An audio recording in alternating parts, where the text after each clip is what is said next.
Hi everyone, my name is Johnny, and in this tutorial we'll learn how to use motion tracking in FilmoraPro. We'll go into what motion tracking is, and then we'll go into how to use and adjust it. Motion tracking allows us to follow the movement of an object in a clip, and then apply the same movement to another object. We can also use it to follow the movement of the camera, and then stick an object in the clip so that it matches the rest of the scene. It works similar to video stabilization, by finding high contrast points and then following them around in the clip. Then it will apply these movements to another clip in a second track to follow the points. Motion tracking in FilmoraPro can be applied on media elements such as videos, images, planes, or text. The 2D tracking algorithm can match the position, scale, and Z rotation of a tracked feature, but note that it will not match all kinds of rotations or perspective changes. This is how to apply it. First, I'll place the clip to be followed in the first track. In this case, I'll use this vertical video of somebody hiking.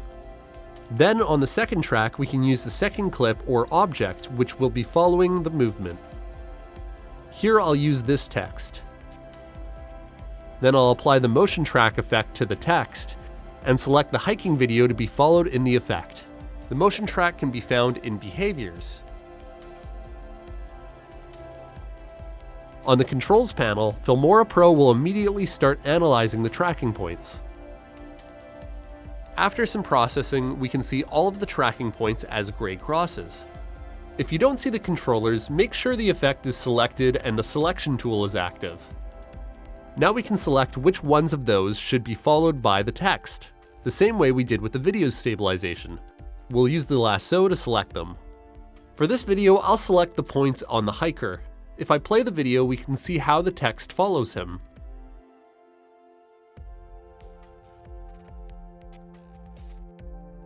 The gray points are not selected, so they're not being followed. The colored points, on the other hand, are selected and are being followed. The green ones are the most accurate points to track, and the red ones are not as reliable. We can see several white dots. These ones represent the movement of the tracked object. They will move if we move the object, and will change if we adjust the points selection. We can edit the points in the viewer. The Add option lets us add points to the selection with the lasso. Remove lets us unselect points. And Replace will unselect all of the points except for the ones we select with the lasso. We can apply multiple objects to follow the same track, and the movement of each object will depend on the selected points. For this other example, I will apply a graphic on the third track and make it follow the ground.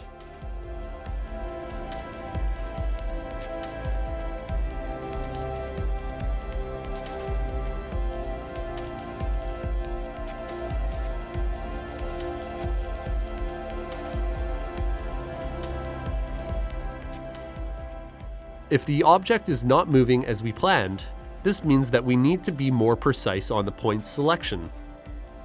We can use the left and right arrows to move the playhead back and forward while checking on the points. Then add or remove the corresponding points to get the best tracking. In this case, the points being followed are in the ground, so we have good points to follow along the entire clip.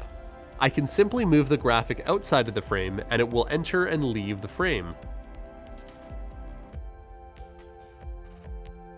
But if we're following an object that enters and leaves the frame, we'll only have tracking points while it's inside the frame. So we might need to combine the motion tracking with keyframes at the beginning and end of the motion. Another trick we can use if we want to track just an effect is to apply it on a transparent plane and then motion track the plane, although this doesn't work with every effect. For example, I'll add a fake sun to this shot. In the media panel, I'll click on New Plane. Then I'll select the size of the plane. I'll make this one 3000 by 3000 pixels to make sure it is much bigger than the project, and select the transparent option. I'll click OK and then drag it to the fourth track on top of the rest of the videos. I'll apply the light flares effect and choose the digital stripe preset.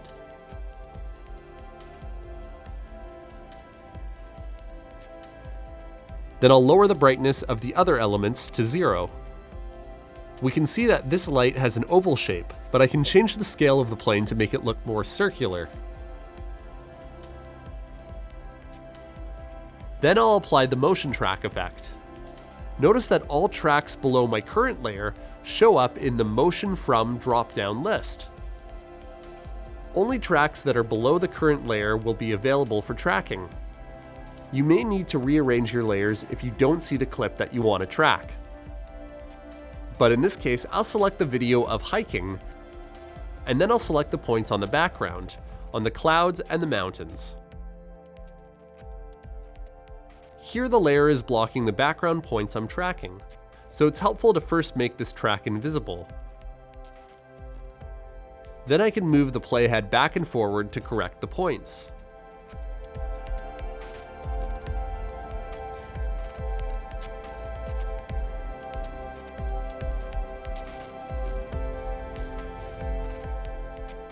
When I'm done, I'll make the track visible again. And here we have a fake sun.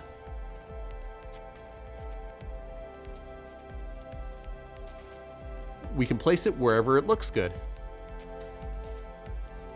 In the controls panel, we can select which parameters we want to be transformed by the motion track: X position, Y position, scale, and rotation.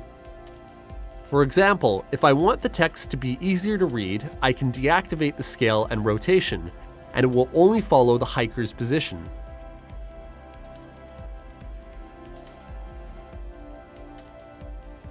And if I want the graphic to be always pointing precisely upwards, I can uncheck its rotation.